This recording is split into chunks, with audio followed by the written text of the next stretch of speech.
अपना खून पसीना इस चमन को खुशगवार बनाने के लिए इसमें अपना सब कुछ कुर्बान किया। ये क़ानून जो बनाया गया है वक्फ तरमीमी क़ानून, हम हमारे हिंदू भाइयों को, सिख भाइयों को, बौद्ध भाइयों को बताना चाह रहे हैं, आपके धर्म के बोर्डों में आप ही के मज़हब का आदमी मेंबर बन सकता है। तेलंगाना के एंडोमेंट बोर्ड में सिर्फ हिंदू धर्म के लोग ही मेंबर बन सकते हैं। सिख गुरुद्वारा प्रबंधक कमेटी में सिर्फ सिख ही लोग मेंबर बन सकते हैं। भारत के मुसलमान ये कहना चाह रहे हैं कि जब आपके धर्म के बोर्ड में आपके मज़हब के मानने वाले ही मेंबर बन सकते हैं, तो मुसलमानों के धर्म के बोर्ड में आप कैसे दो गैर मुस्लिम को मेंबर बनाना चाहेंगे।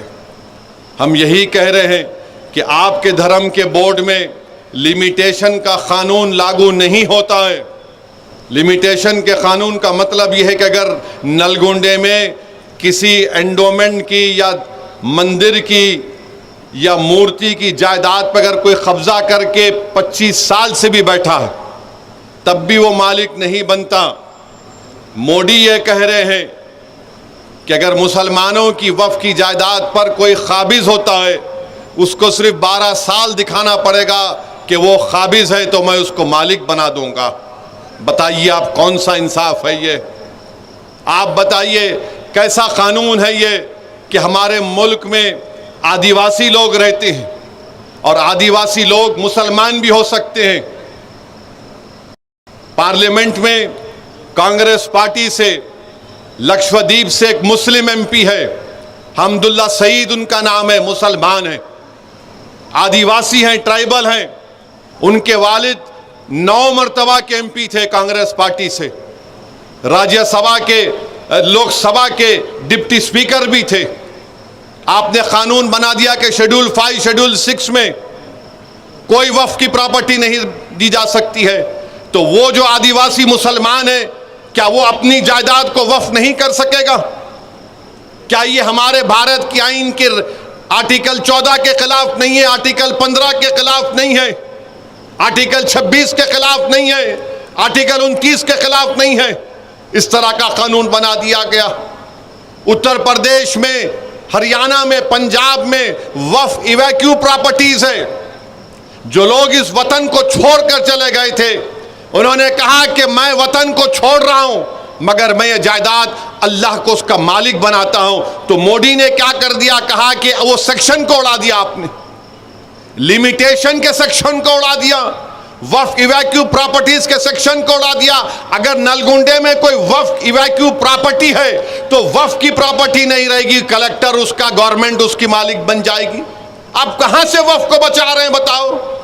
फिर कानून यह बना दिया गया कि 6 महीने के अंदर वक्फ के पोर्टल के ऊपर आपको मौजूदा वक्फ को रजिस्टर करना पड़ेगा, और अगर 6 महीने में नहीं करे तो वो वक्फ नहीं रहेगा, कोर्ट को जाओ।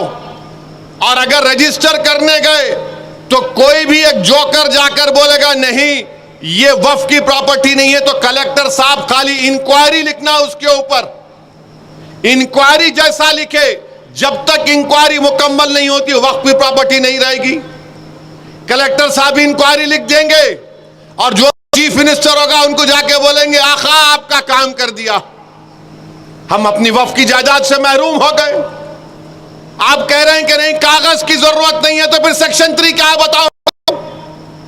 आप कह रहे हैं कि कागज नहीं है तो किसने इसको वक्फ किया था ये लिख दो। अरे 900 साल 400 साल पहले की मसाजिद है, दरगाहें हैं, कैसे मालूम होगा बताओ? तो आपका मंशा और मकसद एक ही है कि वक्फ की जायदादों को छीन लिया जाए। सेक्शन 3C क्या है बताइए आप? सेक्शन 3D क्या है कि अगर कोई मस्जिद, दरगाह, खानखा, आशुर खाना आसारे कदीमा के तहत एंशिएंट और प्रोटेक्टेड होगा तो वक्फ नहीं होगी, उसका मालिक हुकूमत हिंद ASI होगा। तो क्या वक्फ की जायदाद को छीन नहीं रहे आप? आखिर क्यों इस तरह का कानून आप बनाए और बोलते कि नहीं नहीं पूरे मुसलमान इसकी तायीद कर रहे हैं? अरे जो अबू जहल, अबू लहब का जानशीन है वही मोदी के इस काले कानून की तायीद कर रहा है। जो मोहम्मद मुस्तफ़ा सल्लल्लाहु अलैहि वसल्लम का गुलाम है वो आज भी कहेगा, कल भी कहेगा, सुबह कयामत का कहेगा, ये कानून काला है, जिस चीज का मालिक अल्लाह है तुम उसको हमसे छीनना चाहते हो, हम इसको मुस्तरद करते हैं। तो मेरे अजीज दोस्तों और बुजुर्गों, ये कानून का मोटा मोटा मैं आपको समझा रहा हूं। बोलते हैं कि जो ट्रस्ट रहेगा वो वक्फ नहीं होगा, जो बाद में बनाएगा वो वक्फ नहीं होगा। और नरेंद्र मोदी की हुकूमत ने झूठ बोला इस मुल्क के देशवासियों से, कहा कि सेक्शन 3(2)C हम लाए हैं।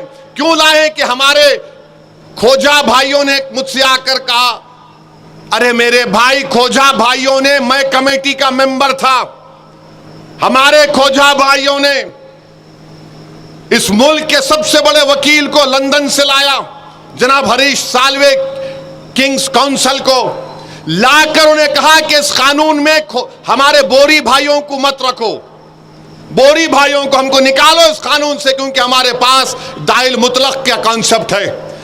आपने उनके कंधे पे रख के तोप चला दी। मोदी ने 2C क्यों लाया? क्योंकि इस मुल्क का सबसे दौलतमंद आदमी ने बंबई में खोजा बरादरी के यतीम खाने को खरीद कर, गैर कानूनी तौर पर खरीद कर, जो वक्फ की जायदाद थी 20 या 22 करोड़ में, वहां पर उन्होंने अपना आलीशान महल बना लिया। तो आज मोदी बोलते हैं, कहा बीजेपी वगैरह, हमने खोजाओं को मेंबर बनाया। तुमने 2C इसलिए बनाया ताकि वो शख्स जो यतीम खाने पर अपना महल तामीर किया उसको फायदा हो जाए। ये इसकी हकीकत है इस कानून की। यह कानून वक्फ की जायदादों को बचाने के लिए नहीं बनाया गया है, यह कानून वक्फ की जायदादों को लूटने के लिए बनाया गया है। पूरे रूल मेकिंग पावर्स, इस कानून के रूल मेकिंग पावर्स हुकूमत हिंद बनाएगी। तो क्या करेगी रियासती हुकूमत? अचार डाल के बैठेगी? कानून बनाने का काम तो रियासती हुकूमत का, उसके रूल्स बनाने का काम आप पूरे वो भी अख्तियारात छीन लिए जो फेडरलिज्म के खिलाफ है। मोदी बोलते हैं कि मैं मुस्लिम बहनों का, बेटियों का भाई हूं। कहां के भाई हैं आप? वक्फ का औलाद है।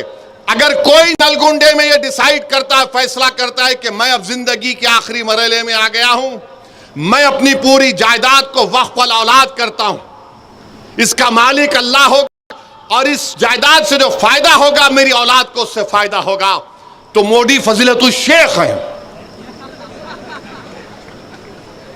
हजरत मौलाना है।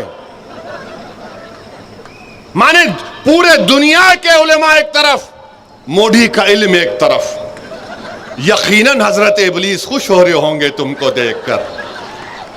क्या कह रहे हैं कि नहीं, आप वक्फ औलाद कर सकते हैं मगर बच्चों का हक नहीं मारना। अरे तुम होते कौन हो? मेरी जायदाद है, मेरी जायदाद है, मैं अल्लाह को उसका मालिक बना रहा हूं।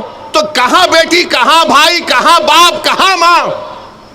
मैं इन सब के ऊपर अपने रब को मानने वाला हूं। मैंने कहा कि रब को मालिक बनाता हूं।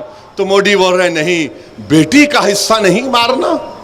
अच्छा, वो जो बच्ची जब आप चीफ मिनिस्टर थे, जिसका गैंग रेप उसके पड़ोसियों ने मिलकर किया था, उस बच्ची का जिसका नाम बिल्किस बानो है, आपकी हुकूमत ने, आपके होम मिनिस्टर ने, देश के होम मिनिस्टर ने उस बच्ची की अस्मत रेजी करने वालों को, उस बच्ची के सामने उसकी 6 महीने की बच्ची को जान से मारने वालों को आपने छोड़ दिया।